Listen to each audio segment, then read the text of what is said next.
Well, I went independent later on in my career. I was actually with a law firm first and then a corporation, and then about 15 years in. So I was a little different than a young attorney going out or a brand new attorney, but I went on my own as a matter of happenstance. I met my husband, and he had just left Southern California to a rural area in Northern California. And I was working as a general counsel in an advertising company at the time. There were no corporations up in Northern California where we were. Yeah. So I put out a shingle and started looking for work.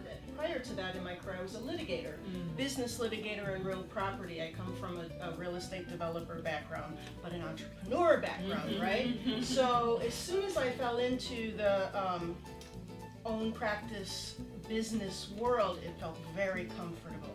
So I was doing litigation with small businesses and developers, subcontractors, the like. But once I completed or finished their litigation, they still had problems. They had contracts, they had incorporations. So I started helping them with that. And the truth is that my husband and I entered into an agreement that after 10 years we'd go where I wanted to go, and here we are.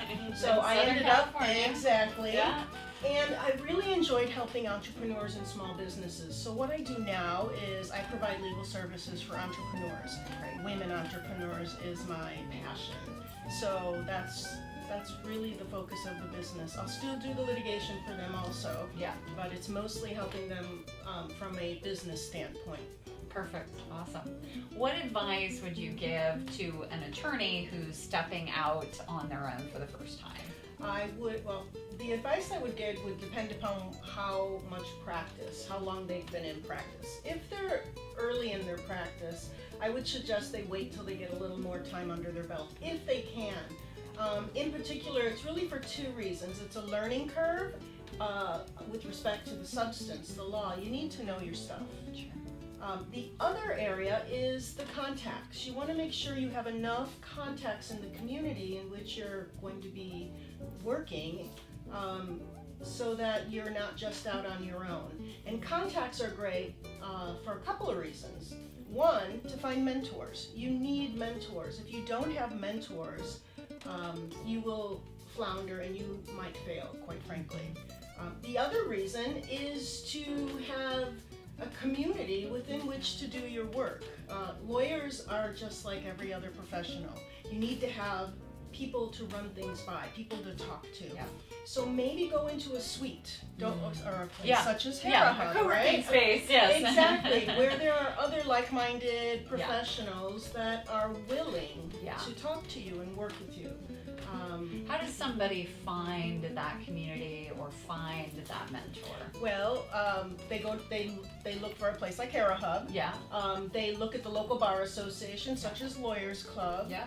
And they join those organizations and get active. And I don't mean just join and go to a luncheon or show up in a space. You have to go to the activities. You have to volunteer your time and become a true member. Either, both feet in, 100%. Otherwise, you're just sort of doing it. It's like being an entrepreneur. You can't just say, I'm an entrepreneur and do it part-time. Yeah. You have to jump in feet first. Yeah, so get on a committee, get involved, volunteer, all of that. Great, good, wonderful. And then as far as finding a mentor, because this question comes up a lot, I hear from folks in every industry, how do I find a mentor? What's your advice on that? I think you need to know what you want to do first. So let's say you want to be a litigator, a business litigator. Join that committee that focuses on business litigation, and then offer to take someone to coffee. You don't have to spend a lot of money. Some people think, well, I have to take them to dinner, or you don't. Ask them if they're free for a cup of coffee. Form a relationship. Because the relationship will help you identify whether or not this person is the appropriate mentor. You might love what they do, but you may not be a good fit. Yeah, absolutely. Yeah, and I'll just add to that, if I may, when folks reach out to me and ask for mentorship, to your point, being extremely clear on what you're asking for, how much time, what kinds of questions am I going to come to you with, and even, understanding that some folks are very busy, a lot of us are very busy, and sometimes even asking for a phone call as a first step to build that relationship, because it's certainly less time consuming than going to coffee. Right.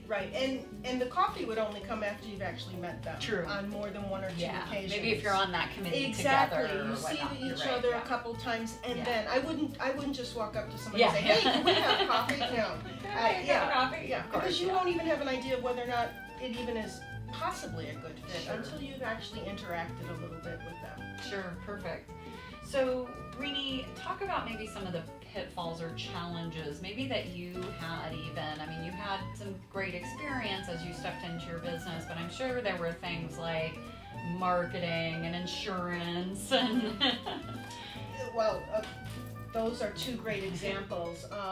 Marketing is part of the function of making connections. Yeah. So there's so many ways with social media. That's a fabulous way to market. Even as an attorney, you can market yourself. Just be yourself and post things that you're doing. You Yeah. don't have to. I would rather see what you're doing. I'd rather see that you're a person and a lawyer than Yeah. just, ads and asking for business. You don't do that. But, social media is a good way. Print advertising, I've tried that. It's not a real good idea, especially in this day and age. Malpractice insurance, look around. You have to have malpractice insurance. And it's probably going to be one of your biggest costs initially, but it's critical. You want to protect yourself, you want to protect your family, and the state bar has regulations and specific things that, you need to tell your client if you don't have malpractice. Yeah. So you may not get the work if you don't have it. One of the basic things is I would suggest, if at all possible, have at least 1 or 2 years, I didn't say months, of money Yeah. or access to money, Yeah. because it is a slow growth. Yeah. No matter how much experience you have, it's still going to be a slow growth. Unless you're leaving a firm and taking clients Yeah. with you and Yeah. I have X amount coming with me. That's a different story. Yep. Very good advice. Anything else you would want to impart wisdom? Do it. It is the best decision I ever made. If you have an entrepreneurial spirit, if you have a business sense, you must have a business sense to be a good attorney, practicing on her own or even with a small group. But do it. It provides the freedom and the satisfaction in the practice of law. And I think that is the way you can grow and extend your career, is by reaching out and forming your own practice.